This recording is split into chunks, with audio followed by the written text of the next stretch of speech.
Bonjour à tous et bienvenue sur cette nouvelle séquence sur Photoshop dans laquelle nous verrons en premier lieu quelques options de transformation de calque. Ensuite, nous aborderons brièvement la gestion du contraste des pixels. Dans un troisième temps, nous apprendrons à modifier un objet dynamique pour, en dernier lieu, apprendre à en créer un. A tout de suite.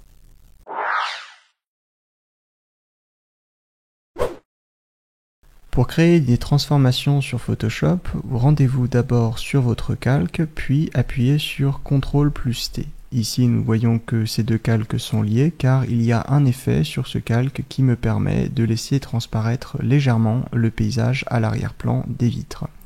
Je vais donc ensuite appuyer sur Alt et Shift enfoncé, Alt et majuscule, et je vais réduire un petit peu la dimension proportionnellement de ce phare.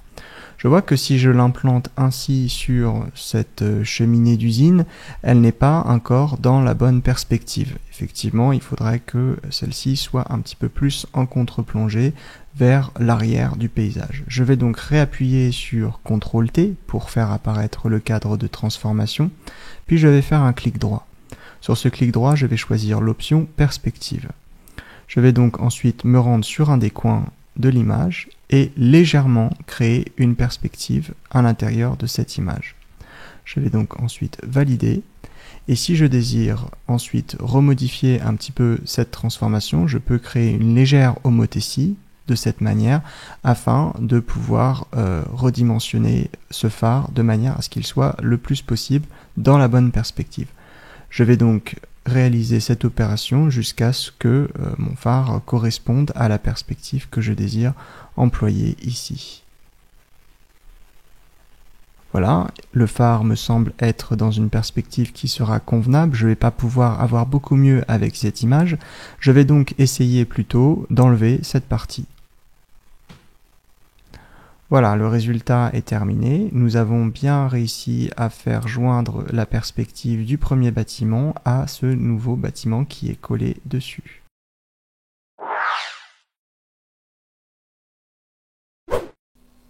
Pour effectuer des modifications rapides de contraste sur un calque, nous allons dans un premier temps explorer les calques de réglage. Les calques de réglage se situent dans cette rubrique, nous allons faire un clic et aller sur le calque de niveau. Ce calque de niveau va nous permettre, si nous sommes dans le bon calque, de créer une modification du niveau de l'ensemble de l'image. Si maintenant je désire faire cette modification que sur le calque en question, je vais donc faire un clic droit sur le calque de niveau et aller dans Créer un masque d'écrêtage. Une petite flèche apparaît et désigne le fait que désormais la modification sera effectuée que sur ce calque. Je vérifie et je vois que maintenant je peux modifier rapidement le contraste de mon image grâce à ce calque de niveau. Si maintenant je désire effectuer des transformations ponctuelles, je peux me rendre sur le calque directement. Je fais attention à ce que ce calque ne soit pas un objet dynamique. Les objets dynamiques, nous verrons ça dans le chapitre suivant. Pour faire en sorte que mon calque ne soit plus un objet dynamique, il suffit que je fasse un clic droit et que j'aille sur l'option Pixeliser le calque, Rasterize Layer en anglais. Je vais donc me placer sur le calque, ici, et je vais utiliser ces nouveaux outils que nous n'avons pas encore explorés, l'outil de densité négative et de densité positive.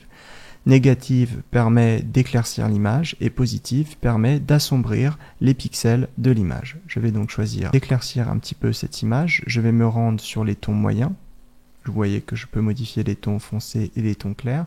Et je vais choisir une exposition assez faible de 14%. Je vais donc juste peindre un petit peu les pixels de cette image afin d'éclaircir une partie de ce calque. Je vais maintenant choisir cet outil afin d'assombrir une partie des pixels et vous voyez que si je me place sur le bord et que je fais plusieurs fois la démarche, je vais assombrir une partie de cette image.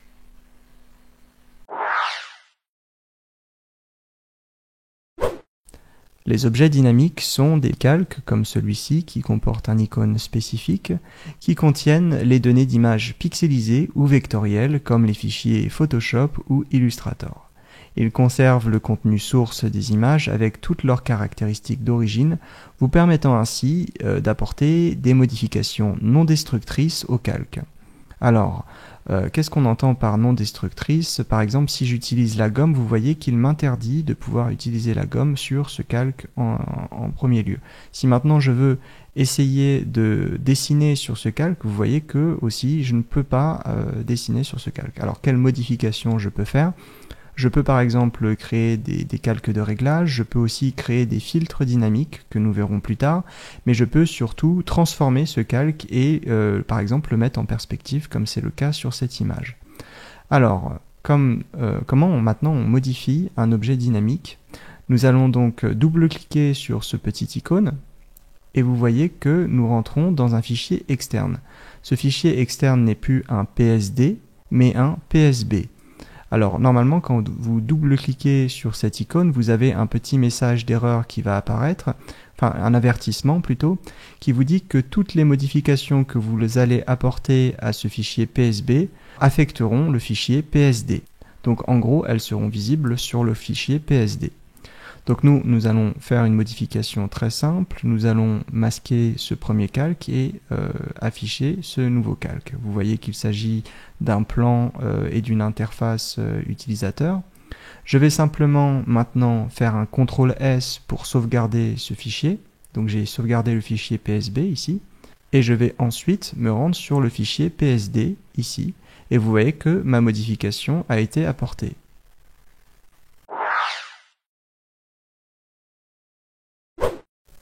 Essayons maintenant de créer un objet dynamique. Alors nous voici dans un nouveau fichier qui est un mockup, encore une fois, qui va exiger que je crée une image ici, un objet dynamique en perspective sur cet iMac. Alors pour ce faire, je vais aller dans Fichier, Ouvrir en tant qu'objet dynamique. Je vais choisir donc une image que je vais pouvoir ouvrir en tant qu'objet dynamique. Alors je vais choisir par exemple ce paysage ici. Maintenant que je suis sur ce paysage, je vais faire attention à ce que cet objet dynamique soit bien dans les proportions justes. Alors moi je vais essayer de prendre des proportions HD. Je vais donc aller sur CTRL-ALT-I et je vais faire en sorte que la hauteur soit égale à 1080 pixels. Je vais maintenant faire simplement un CTRL-ALT-C afin de modifier la largeur. Et je vais mettre du 1920, comme ça j'aurai un vrai format HD. Désormais, je vais pouvoir prendre l'image et faire un CTRL-T et étirer cette image en hors-champ afin qu'elle couvre l'ensemble de l'écran. Maintenant, je vais faire Fichier, Enregistrer. Il me propose immédiatement de enregistrer ce fichier au format de document volumineux PSB, c'est-à-dire en objet dynamique. Je vais donc l'appeler paysage. Je vais mettre enregistrer. Je vais retourner sur le fichier PSD, puis je vais faire fichier, importer et incorporer. Je vais donc choisir paysage 01.psb et je vais faire importer. Désormais, je vais valider l'importation et je vais faire un CTRL-T puis un clic droit sur cette image. Le CTRL-T, je vous rappelle, me permet d'effectuer une transformation sur un calque qui en l'occurrence est ici un calque dynamique. Je vais choisir l'option torsion. La dernière fois, nous avions vu l'option perspective. Et je vais choisir de prendre le coin supérieur gauche et de l'intégrer directement grâce au magnétisme sur l'intersection de ces deux repères. Je vais prendre le coin là et je place ainsi chaque coin sur les repères appropriés. Lorsque je suis satisfait, je valide et nous voici désormais avec une image qui est en perspective. Mais ce qui est encore plus intéressant, c'est que quand je vais double-cliquer dessus, je vais pouvoir revenir sur mon image à plat. Si désormais j'effectue une petite modification, je vais maintenant enregistrer et vous voyez que cette modification a immédiatement été mise en perspective sur le mock-up.